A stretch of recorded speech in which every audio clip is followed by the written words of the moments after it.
Na última aula de ciências, nós falamos sobre ecossistema.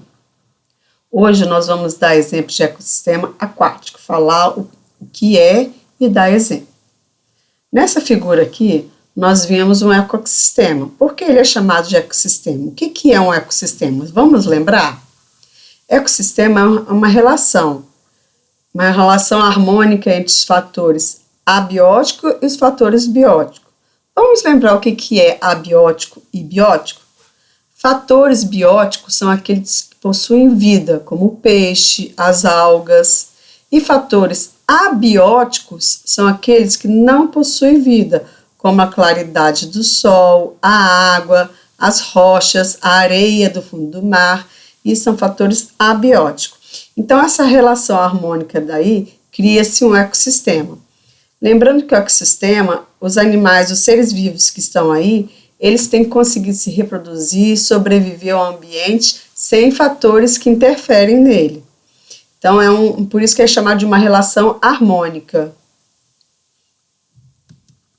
Então, vamos pegar o exemplo aqui do fundo do mar, que é um ambiente, é um ecossistema aquático, um ambiente aquático, um ambiente marinho, né?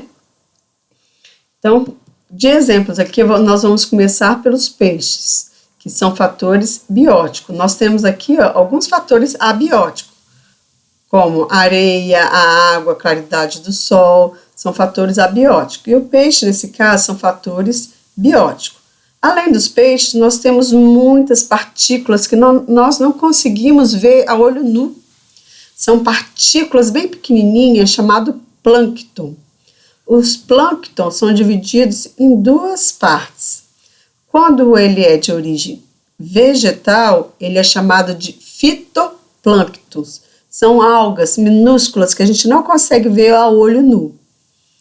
E quando são animais minúsculos que a gente não consegue ver a olho nu, esse plâncton é chamado de zooplâncton. E além desses fitoplânctons, né, desses plânctons que estão aí na água, nós também temos outros fatores aí, como as algas, como pequenos animais, como peixes um pouco maior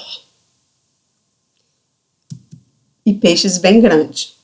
Então, nós temos animais bem minúsculos que a gente não consegue enxergar olho nu, a grandes animais, como o tubarão, né? Existe aqui uma relação harmônica entre eles, ou seja, tem aqui disponível para eles alimentação, tem um ambiente adequado para eles se reproduzir, então isso é considerado uma relação harmônica.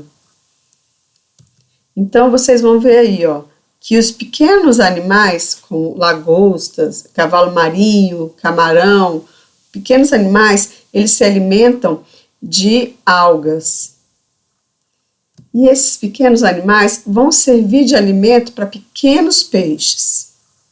Esses pequenos peixes vão servir de alimento para peixes maiores. E é assim por diante. Esses peixes maiores vão servir de alimento para grandes peixes ou grandes animais. É a mesma coisa das algas, né? Os camarões se alimentam de algas, as águas vivas se alimentam de pequenos peixes e de camarões. Alguns peixes, ou tartaruga, a tartaruga, por exemplo, se alimenta de água viva, e o tubarão se alimenta da tartaruga. Então, isso cria uma cadeia alimentar, onde a energia é transferida de um animal para o outro. Nessa cadeia alimentar aqui, nós vamos ver os chamados produtores, que são as algas, né? As algas são chamados produtores, que elas absorvem a luz do sol e elas conseguem produzir seu próprio alimento através da fotossíntese. Nós temos também os consumidores primários, que são os animais que se alimentam das algas, né? Nós temos aqui os consumidores primários. E nós temos aqui os consumidores secundários, que são os animais que se alimentam de outros animais. Eles são considerados carnívoros, né? Animais que se alimentam de outros animais. Eles são chamados consumidores secundários. E agora vamos ver exemplo de ecossistema aquático. O primeiro exemplo aí é o ecossistema aquático marinho. Marinho são os mares que nós temos aí, né? E no fundo do mar aí, ó, vocês vão ver que tem um ambiente favorável para que eles se reproduzam, para que eles se desenvolvam, né? Nós temos, vamos ver aqui, que a tartaruga vai ter a alimentação dela aqui, então ela vai conseguir sobreviver nesse ambiente. Então, isso é um ecossistema, é um exemplo de ecossistema aquático. Então, o mar é um exemplo de ecossistema aquático.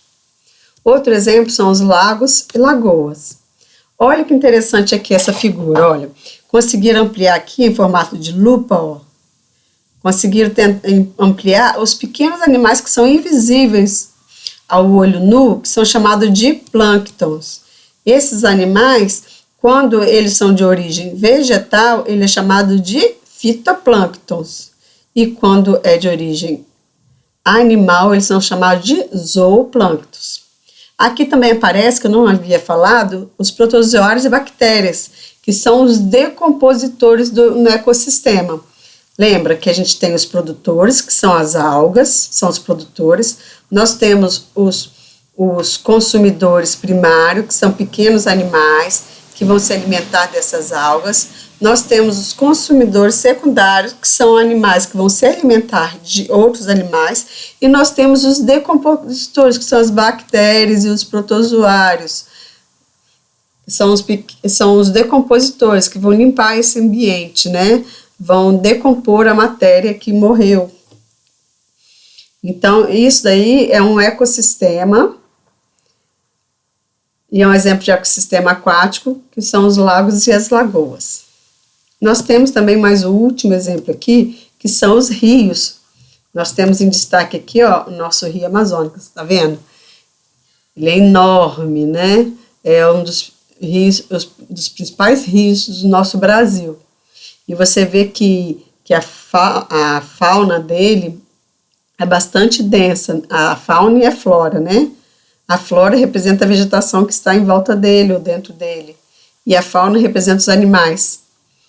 A fauna aqui nós encontramos o boto cor-de-rosa, nós encontramos vários tipos de peixes, de cobras aqui dentro. E é bom lembrar também que os rios, ele tem partes. Nós temos as nascentes. O rio nunca nasce em um mesmo lugar, né? Ele nasce em outros lugares também, e eles dão origem aos afluentes. Esses afluentes vão se juntando e vai fazer todo o leito do rio, né? Todo o curso do rio. Então, nós temos as nascentes, lembrando que na nascente você não vai ter o mesmo tipo de animal que você vai ter na foz, né? A foz é justamente onde o rio deságua no mar.